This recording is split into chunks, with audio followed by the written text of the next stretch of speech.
하나님 말씀 보도록 하겠습니다. 마가복음 1장 2절부터 8절까지인데요.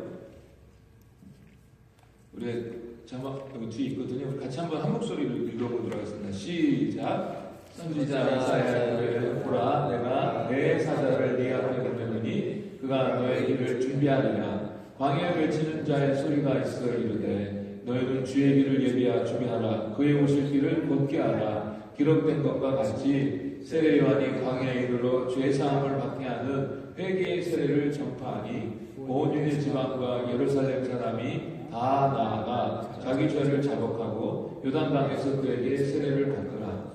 요한은 낙타떨 옷을 입고 허리에 가죽띠를 띠고 메뚜기와 석청을 먹더라. 그가 전파에 이르되 나보다 능력 많으신 이가 내 뒤에 오시다니 나는 굽혀 그의 신발끈을 풀기도 감당하지 못하겠노라. 나는 너에게 물로 세례를 베풀었거니와 그는 너희에게 성령으로 세례를 베푸시리라. 아멘. 녹화되고 있나요? 예.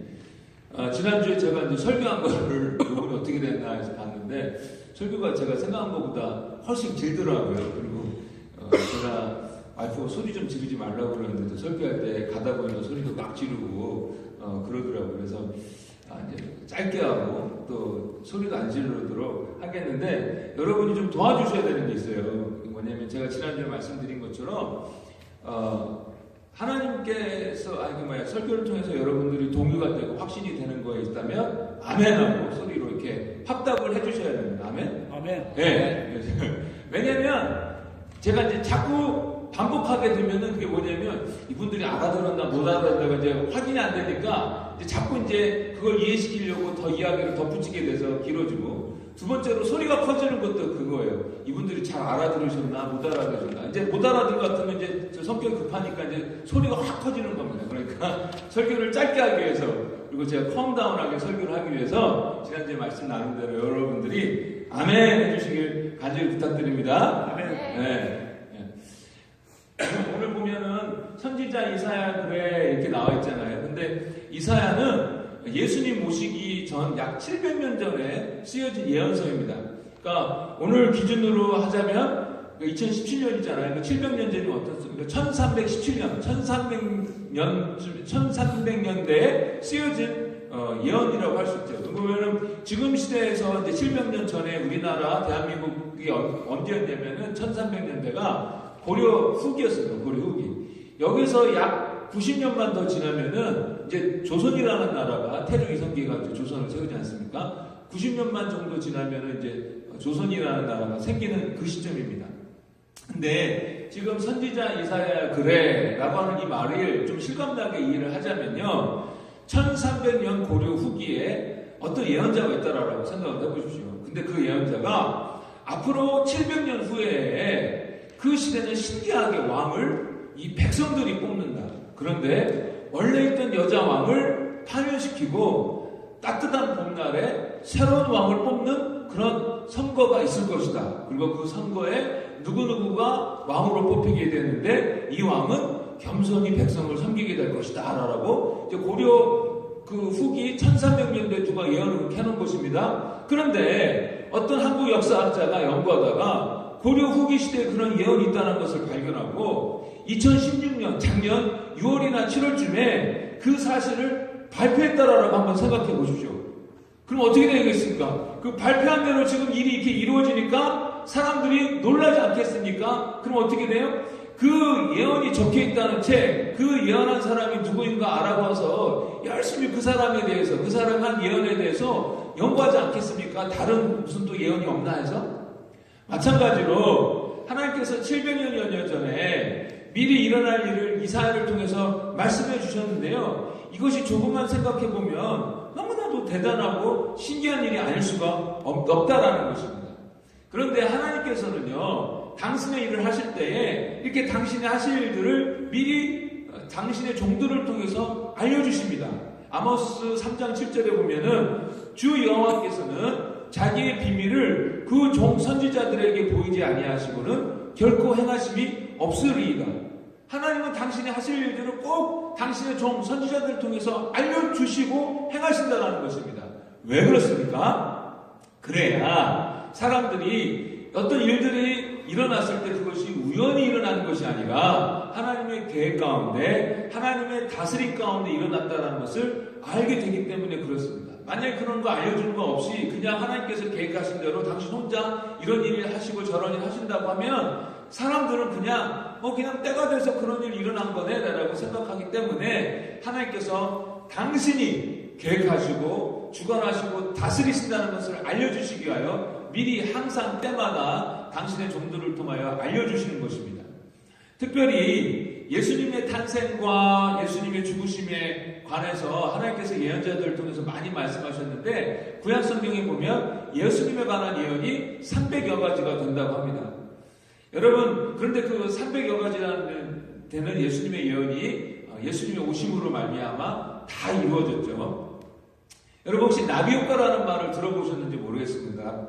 나비효과. 원래는 브라질에서 나비 한 마리가 날갯짓을 했는데 그것이 텍사스의 토네이도를 일으킬 수 있는가라는 그런 어떤 강연 제목에서 이 나비효과라는 말이 나왔습니다. 이 나비효과라는 말이 주로 그 혼돈 이론을 설명하는 데 쓰여진 그런 말이었는데요. 요즘에는 이제 일반적으로도 많이 사용되어지는 단어가 되었는데 그 의미가 아주 작은 변화가 엄청난 일에 영향을 주고 또 이유가 되었다라는 그런 의미로 사용되고 있습니다. 저와 여러분들이 살아가면서 이런저런 계획들을 세우고 또 이렇게 이뤄 나가는데 그 계획들을 되면 좋은데 그 계획이 진행되는 데 있어서 항상 예상치 못한 일들이 이렇게 일어나게 됩니다. 저도 예전에 몇 개월 전이죠? 한 6개월 전인가? 어느 교회 설교 부탁을 받고 아침 일찍 출발을 했는데 차가 얼마 안 가서 고장이 나버린 거예요. 얼마나 놀랐는지.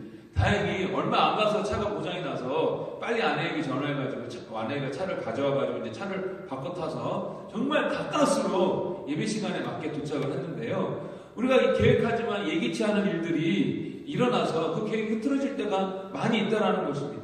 그렇게 계획이 흐트러지는 것이 어떤 큰 일이 일어나서 흐트러지는 경우도 있지만 때로는 아주 작은 일이 흐트러져서 그렇게 계획이 흐트러질 때도 있다는 것입니다. 하나님께서 계획을 세우시고 그대로 진행하는 데 있어서 어느 것 하나 실수가 있어서는 그대로 이루어지는 것이 불가능한 것이죠. 예수님에 대한 예언이 300여 가지가 있다고 하는데 그것이 일일이 다 정확하게 이루어지기 위해서는 하나님께서 그냥 큰일 몇 가지만 통제해서 되는 것이 아니라 이 세상의 모든 일들이 직접 간접적으로 다 연결되어 있기 때문에 하나님께서 이 모든 것, 그러니까 큰일뿐만 아니라 아주 작은 일, 나비의 날갯짓마저도 통제하셔야 하나님께서 예언하시고 계획하신 그 일들이 이루어질 수 있다는 것입니다. 그리고 그렇게 통제하셨기 때문에 예언서에 예언된 예수님에 대한 예언도 그렇게 이루어질 수가 있었던 것입니다. 성경에서 이렇게 말씀하고 있습니다. 참새 2마리가 한 아사리온에 팔리지 않느냐. 그러나 너희 아버지께서 허락하지 아니하시면 그 하나도 땅에 떨어질 수가 없다라고 말씀하십니다. 무슨 말씀입니까? 그냥 참새 하나님 내버려 두실 것 같은데 그렇지 않다라는 거예요. 한낱 미물인 참새 한 마리마저도 하나님께서 다스리고 계신다라는 것입니다.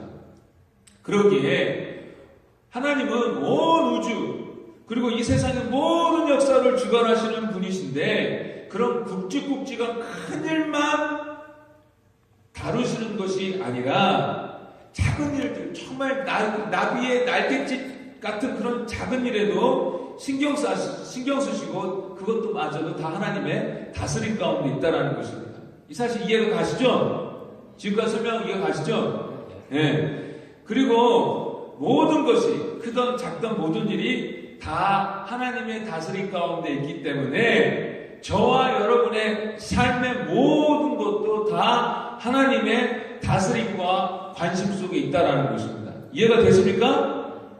우리가 신앙생활하면서 하나님께서 역사의 주관자라는 것을 이해하고 믿습니다. 하나님께서 모든 것을 다 다스린다라고 믿습니다. 그런데 우리는 하나님께서 그 다스리시는 그 모든 것에 있어서 우리의 삶, 우리에게 일어나는 그런 모든 일들도 다 포함되었다라는 사실은 잘 인식하지 못하고 때로는 잘 잊어버리고 그래서 때로는 그것 때문에 믿지 못하고 지내는 경우가 참 많이 있습니다. 그러나 다시 한번 말씀드리는데 하나님은 온 세상을 다스리시면서 동시에 여러분 한 사람 한 사람을 온 세상보다 귀하게 여기시고 여러분의 삶 가운데 관여하고 계신다라는 것입니다. 마태복음 26장 26절에 이렇게 말씀하고 있어요. 온 천하를 얻고도 제 생명을 잃으면 무슨 소용이 있겠느냐. 무슨 말입니까? 온 천하보다도 우리의 생명, 우리가 더 귀하다라는 것입니다. 누구에게 있어서? 하나님에게 있어서 그렇게 귀하다라는 것입니다. 제가 예전에 고등학교 때 했는데요. 주일 예배 시간에서 이제 어렸을 때부터 주일 예배를 드렸는데 어른들 예배를 드렸는데 예배 시간에 어떤 아이가 걸을 때마다 그 신발에 이렇게 삑삑 소리 나는 거 이렇게 있는 게 있잖아요. 그걸 신겨놨는데 그 애가 예배 시간에 그걸 신고 삑삑삑삑 소리 나면서 돌아다니는데 얼마나 방해가 되든지요. 근데 그 아이를 그대로 내버려 두는 거예요. 그러니까 그 애보다는 그 부모가 더 짜증이 나는 거예요. 저 고등학교 때. 지금도 그렇게 하는 부모가 잘못되었다라고 생각하지만 자식을 낳고 키우고 난 이후에 부모가 왜 그렇게 했는지에 대한 그 심정은 이해는 가는 거예요. 왜 그렇습니까? 자기 자식이 너무 자랑스러운 거예요. 온 우주가 자기 자식 중심으로 돌아가는 겁니다. 이 부모에게 있어서는. 하나님께서는 온 세상을 다스리시는 분이시지만 동시에 하나님에게 있어서 우리 한 사람 한 사람이 세상의 중심이고 세상보다 더 중요한 것입니다. 왜요? 지난주에도 말씀드렸지만 저희들 한 사람 한 사람이 하나님의 자녀이기 때문에 그렇습니다. 그래서 우리의 삶의 모든 일에 대해서 하나님께서 다 관여하고 계신 것입니다. 믿으십니까? 그렇기 때문에 여기서도 한 가지 이해될 건 뭐냐면 절대로 저와 여러분들의 삶 가운데 일어나는 일들이 우연히 일어나는 일이 없다라는 것입니다. 절대로 하나님께서 실수해가지고 아차차 이거 놓쳤다 미안하다 라고 하는 일이 없으시다라는 것입니다. 철저히 하나님께서 저와 여러분들의 삶 가운데서 일어나는 모든 일을 간섭하고 계십니다. 아멘? 때로는 그게 우리가 보기에는 좋은 일일 수도 있고 때로는 우리가 보기에 원치 않고 너무나 힘들고 어려운 일인 것 같아도 우리 하나님 실수로 그런 일을 허락하신 것이 아니라 철저하게 계획하시고 철저하게 우리 모든 것들을 상황 다 아시면서 허락하셨다라는 것입니다. 이 사실을 저와 여러분들이 이해하고 믿으셔야 합니다. 그런데 이 사실을 저와 여러분들이 믿고 확신하고 있으면 우리에게 있어서 자연스러운 결과가 드러나는데 그것이 뭐냐면 염려 또는 불평과 원망에서 상당히 많이 자유로워집니다. 제가 예전에 펠로십 교회에서 설교할 때 한번 소개한 내용인데요. 이재철 목사님 이야기입니다. 한국은 그 주차 사정이 좋지 않지 않습니까? 여기 지금 저희 골목처럼 비슷한데 어떤 사람이 이재철 목사님 차가 나갈 수 없게끔 차를 그렇게 이상하게 주차해 놓은 거예요. 그럼 보통은 어떻게 합니까? 저 같으면은 소나타 207이 골목에서 막 소리를 지르면서 그 차주 찾아가지고 빨리 차 빼라고 할 텐데 이 목사님은요 하나님께서 이렇게까지 차를 막아놓으신 것은 무슨 분명한 선한 이유가 있다라고 생각하고 다시 서재로 올라가서 책을 찾아 읽는다고 합니다. 그러면 꼭 그때 읽은 부분이 설교에 너무나도 필요한 내용이 그렇게 있더라는 것입니다. 무엇을 말합니까? 삶의 모든 일, 작은 일까지도 하나님의 다스리심 가운데 있다는 것을 믿기 때문에 나올 수 있는 태도라는 것입니다. 여러분들은 어떠신 것 같습니까? 또 여기서 한 가지 더 생각해 볼 수 있는 것은요, 우리의 계획대로 되지 않더라도 하나님의 계획과 다스림 가운데 있다는 것을 우리가 정말로 확신하고 있으면 그렇게 안 된 일 때문에 염려하고 절망으로 빠지지 아니하고 여전히 하나님께서 하실 일들에 대한 기대와 감사를 유지할 수 있게 된다는 것입니다. 그러니 온 세상을 다스리시는 하나님께서 여러분 한 사람 한 사람에게 지대한 관심을 갖고 계시고 또한 동시에 관여하고 간섭하고 계신다는 것을 여러분 분명히 믿고 안심하시기를 바랍니다. 염려가 여러분들을 좌지우지 못하도록 하십시오. 염려라는 것은요 조금만 틈이 생기면요 바로 비집고 들어오려고 하는 것입니다. 염려는요 무슨 뻔수가 생기면요 번개처럼 달려 들어와가지고 우리 마음 가운데 자리를 틀고 우리를 온통 흔들어 놓으려고 하는 것입니다. 그러면은 염려라는 것이 우리 마음 가운데 자리를 들고 우리를 흔들어 놓잖아요. 그러면은 우리는 거기서 흔들려가지고 하나님께서 원하시는 자리에서 떨어져 나가게 됩니다. 주님의 사역을 감당하는 데 있어서 염려가 마음 가운데서 막 이렇게 흔들고 있잖아요. 그것은 무슨 팔다리에 무슨 쇳덩이를 갖다가 붙여놓은 것처럼 왜 이렇게 사역하는 데 있어서 힘이 들고 어려운지 모르겠습니다. 지난 한 주간 여러분 어떻게 지내셨습니까? 저도 지난 한 주간 동안 염려와 싸우면서 지내야 했었습니다. 큰아이가 계속해서 아파서 학교를 못 가는 거예요. 그러면서 이제 애가 아프면 왜 이렇게 계속 아프지 하면서 전화 온 이후로 한 달 내내 이렇게 계속 아프니까 염려가 되면서 다른 부분까지 아무것도 아닌데도 불구하고 다 이렇게 크게 다가오는 거예요. 마음이 이렇게 염려가 가득 차니까. 그런데 큐티를 하는데 제가 큐티를 하면서 말씀을 묵상하면서 내가 지금 염려 가운데 휘둘리고 있다는 것을 제가 깨닫게 되었고요. 하나님 앞에 이 모든 염려를 맡겨버리고 염려와 쌓여야 되는구나라는 것을 다시 한번 제가 깨닫게 되었습니다. 따라서 여러분 오늘 함께 나눈 이 명백한 사실을 저와 여러분들이 기억하고 이 염려를 물리쳐야 될 줄 믿습니다. 이번 한 주간 동안 염려가 여러분 가운데 이렇게 찾아와가지고 힘들게 하는 것을 절대로 허용하지 마십시오. 싸우십시오. 지금 그리고 여러분 가운데 염려하고 있다면 멈추십시오. 하나님께서 사랑으로 여러분들에게 명령하고 계십니다. 아무것도 염려하지 마라. 제 김진광 목사의 말이 아니라 주님께서 여러분들에게 주시는 말씀입니다. 빌립보서 4장의 말씀이에요. 여기서 염려하지 마라. 원래 뜻이 뭐냐면요. Stop worrying이라는 거죠. 염려하고 있으면 그 염려하는 거 멈춰! 라고 주님이 명령하고 계십니다. 또 뭐라고 말씀하십니까? 베드로전서 5장 7절에 보면 모든 염려를 주께 맡겨버려라. 영어로 얘기하면 Cast all your anxiety on you. 그러니까 너무 이 말씀 저는 너무 감사한 게 버든도 아니고 anxiety라고 NIV는 그렇게 번역했더라고요. 그러니까 아이가 제가 진우가 이렇게 막 아프고 그러니까 이 모든 일이 막 다 크게 느껴지는데 정말 제 마음에 anxiety가 막 이렇게 있는 거예요. 근데 말씀에 네 모든 그 anxiety를 주님께 던져버려라, 캐스터라라고 말씀하셨는데 얼마나 그게 위로가 되든지. 여러분, 주님께서 저 여러분들에게 그렇게 말씀하고 있습니다.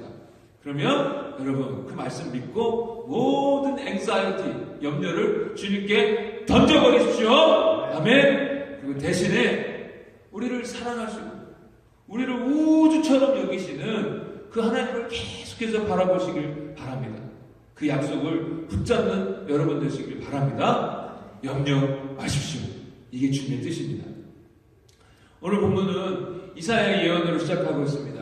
하나님께서 주인공을 보내기 앞서서 길을 준비시키시려고 메신저를 먼저 보낸다는 예언인데 오늘 그 인용된 예언, 본문에서 인용된 예언이 이사야의 예언이기도 하지만 또 다른 구절은 말라기 3장 1절에 예언된 내용입니다. 그런데 지금 이 마가복음 저자에 의하면은 이렇게 주의 길을 예비할 것이다라고 한 예언이 이루어졌다라고 하는데 그것이 어떻게 이루어졌냐면 요한이 온 것으로 이루어졌다라고 설명하고 있는 것입니다. 그런데 이 주의 길을 예비하라라고 지금 어떤 사람을 보낼 거라고 했는데 그 어떤 사람이 요한인데 그러면 그 어떤 사람 요한이 주의 길을 예비하게 하여 와서 한 일이 무엇이냐? 라고 한다면 죄사함을 받게 하는 회개의 세례를 베풀었다라는 것입니다. 즉 예수님께서 사역을 시작하기에 앞서서 이사야의 예언대로 주의 길을 곱게 하는 일이 무엇이었냐면 바로 회개의 세례를 전파하는 거였다라는 것입니다. 회개했다라는 것입니다. 길을 곱게 하라고 그러죠. 여러분 길을 곧은 길 있지 않습니까? 그런데 꾸불꾸불하고 울퉁불퉁한 길보다는 당연히 곧은 길, 편편한 길이 훨씬 편하지 않습니까? 길을 곱게 해서 편편하게 해서 주인공이 오시기에 편하게 만들라라는 것입니다. 무슨 말입니까? 근데 그 구체적인 일이 무엇이었냐면 회개라고 했는데 그렇다면 회개하는 심령 가운데 예수님이 오시기 쉽다라는 것입니다. 자기의 죄 때문에 괴로워하고 이 죄에서 돌이키고 싶어서 그 주님을 찾을 때에 주님께서 이 겸손한 심령 가운데 찾아오기가 쉽다라는 것입니다. 우리 입장에서 말하면 우리가 우리의 죄에 대해서 안타까워하며 회개할 때에 우리 예수님을 더 쉽게, 구체적으로, 가까이 경험할 수 있다는 것입니다. 그리고 그 반대로요, 죄를 회개하지 아니하고 그 죄를 품고 있으면 예수님을 경험할 수가 없는 것입니다. 충만한 은혜 가운데 거할 수가 없는 것입니다. 달라스에서 제가 청년부에서 사역할 때에 그 청년부 한 친구가 있는데 은혜를 받은 듯 했다가 이게 뭐야, 금방 까먹고 그래요. 그래서 이상하다 그랬어요. 근데 나중에 알고 봤더니 이 친구가 그 음란 동영상에 좀 중독이 되어 있는 거예요. 근데 포르노 DVD가 있는데 그걸 못 버리고 있는 거예요. 이 음란한 것을 가지고 있으면서 어떻게 예수님과 가까워질 수 있겠습니까? 그것으로 인해서 지금 악한 영이 그를 사로잡고 있는데 어떻게 주님과 가까워질 수 있겠어요? 죄라는 감각도 없어졌어요. 그냥 목사한테만 안 들키면 된다라고 생각하고 있는 거예요. 정말 이 친구들이 은혜 받으면요 얼굴이 정말 밝아집니다. 그냥 과장이 아니라 정말입니다. 은혜 받으니까 얼굴이 확 밝아지더라고요. 근데 다시 얼마 안 가서 그 음란에 다시 넘어지고 하니까 정말로 그 만화나 영화 보면은 그 무슨 이렇게 악령 들린 사람이나 이렇게 이상한 사람 보면 이 눈 주위가 까맣잖아요. 근데 그 친구들이 정말 여기가 까매져요. 이상해져요, 얼굴이. 이렇게 죄를 품고 있으면 주의 은혜가 떠나게 되는 것입니다. 그 은혜를 누리지 못하는 거예요. 남자들만 그렇습니까? 여자들도 마찬가지입니다. 자매들한테도 얘기했는데 자매들도 드라마 보면서 다른 남자를 내 마음에 품고 있으면 안 되는 거예요. 장동건 그런 남자들을 내 마음에 품고 있으면 안 되게 해요. 잘생겼다, 정말 멋지다, 이 정도까지만 좋은데 거기서 더 나아가지고 이 사람이 배 나온 내 남편이 내 남편분이 사람이 내 남편에서 얼마나 좋을까 하면서 그 남자를 내 마음 가운데 장동건을 막 마음에 품고 있으면, 현빈을 마음에 품고 있으면, 그러면 그것이 음란이 되는 것입니다. 남자만 그런 죄에 노출된 게 아니라 여자들도 많이 노출되어 있다는 것입니다. 이런 죄를 품고 있으면 주님을 가까이 할 수가 없습니다. 성령 충만하게 우리가 살아갈 수가 없는 것입니다. 그러나 죄 때문에 너무너무 수치스러워서 괴로워서 눈물로 예수님 앞에 무릎 꿇을 때에는 예수님이 만나주신다는 것입니다. 중요한 것은 저나 여러분이나 죄를 얼마나 덜 지었냐 더 지었냐 그게 중요한 것이 아니라 내 죄를 얼마나 깊이 깨닫고 그 죄에 대해서 얼마나 주님 앞에서 안타까워하고 있느냐가 중요한 것입니다. 이렇게요, 요한이 세례를 주는 회개를 촉구하는 세례를 베풀었을 때에 많은 사람들이 그 자리에 나와서 정말 회개의 세례를 받았는데, 이렇게 회개했던 자들은 나중에 주님을 쉽게 믿을 수 있었고 약속하신 성령을 쉽게 받을 수 있었다라는 것입니다. 그러니 저희들은 이미 예수님을 믿어 성령 받았지만 그래도 예수님을 더 가까이 느끼고 경험하기 위해서는 예수님께서 성령을 통하여 우리 가운데서 아주 편안하게 더 마음껏 활동하시기 하기 위해서는 저희들이 회개해야 합니다. 우리의 죄에 대해서 회개해야 되는 것입니다.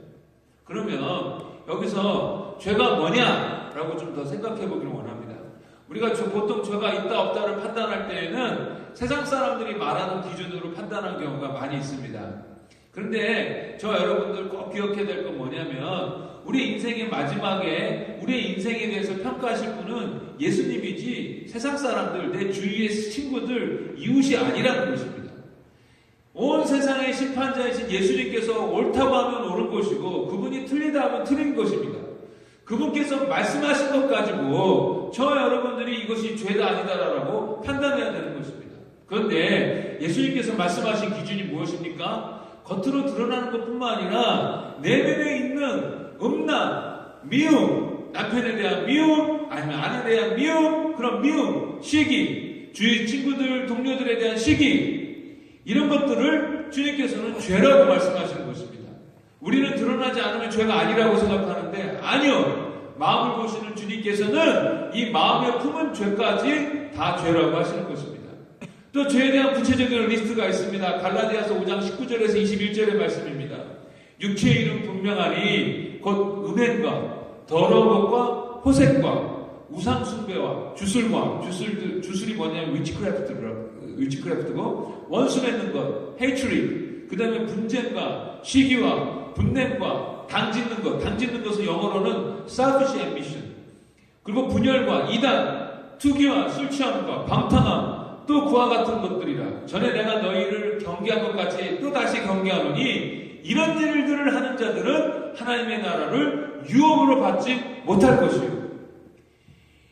이런 일들에 대해서 세상 사람들은 얼마든지 그럴 수 있다라고 생각하지만, 하나님께서는 이런 일들이 하나님 나라를 유업으로 받지 못하는 아주 심각한 죄다라고 말씀하신다는 것입니다.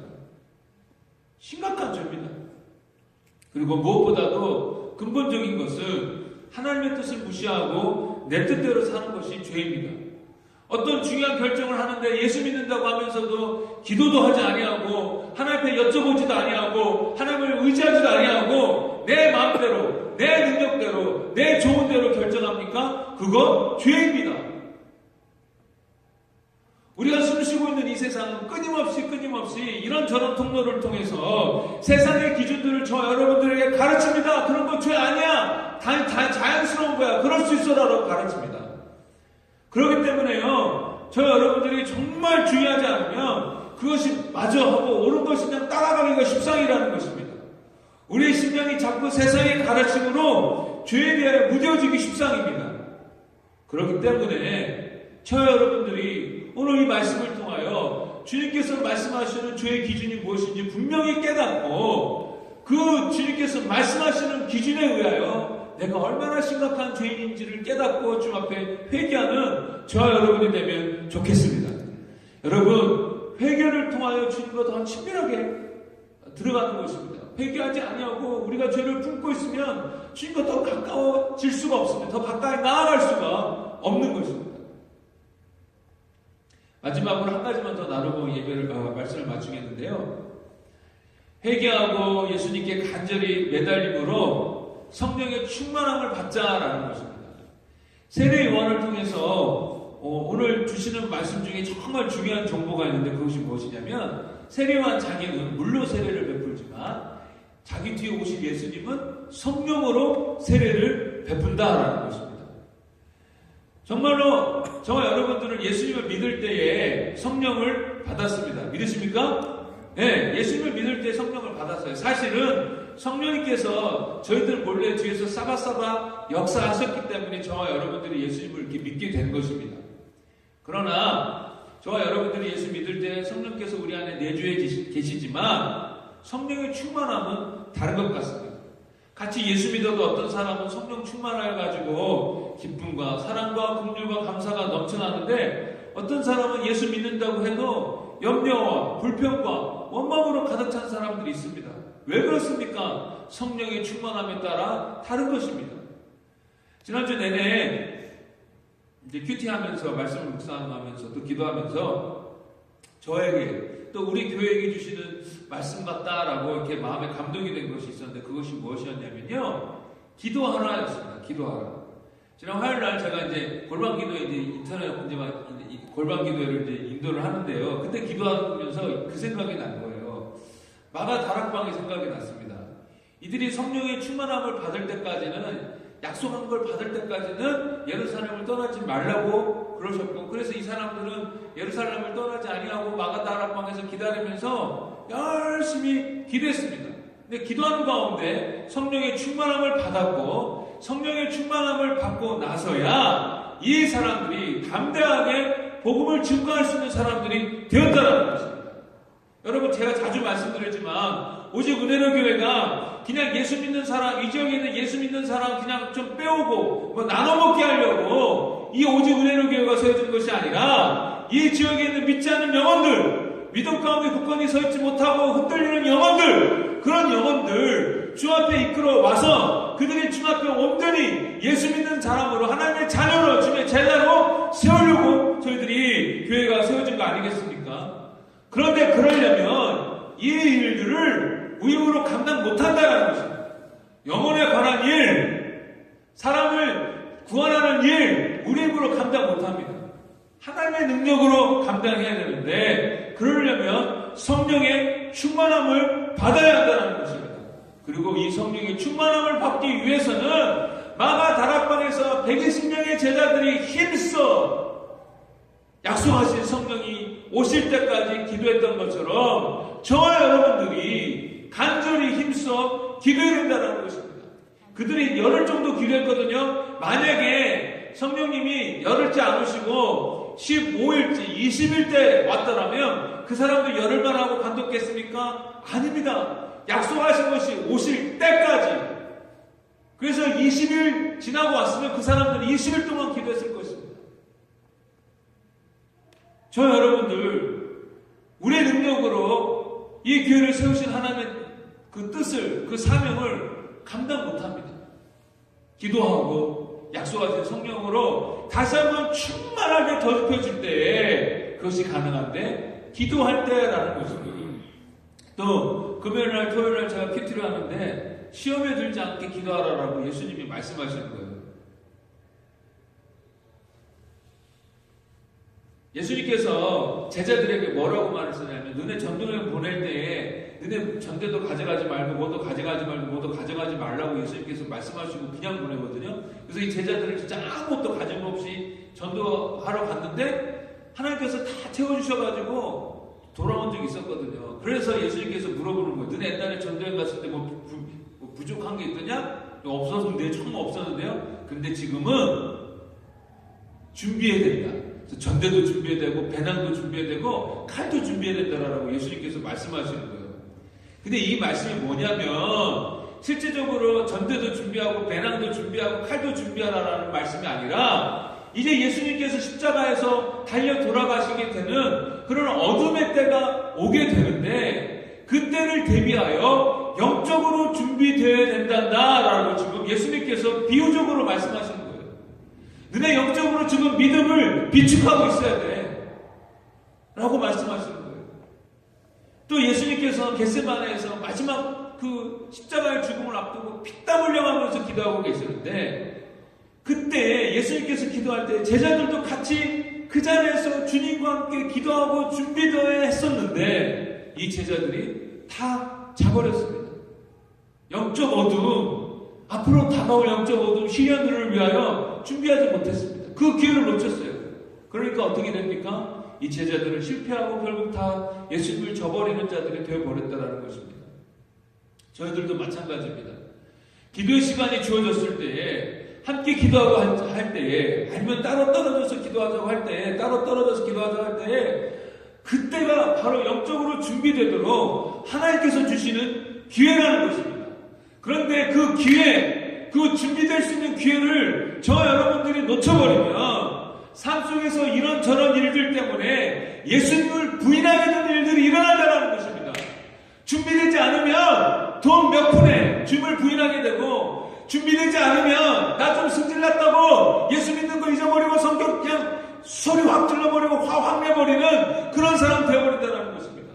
기도함으로 준비되지 않으면 세상에서 예수 믿는 거 부끄러워가지고 예수 믿는 거 숨기고 다니는 그런 사람으로 살게 된다는 것입니다. 이런 모양 저런 모양으로 제자들처럼 예수님을 부인하게 된다는 것입니다.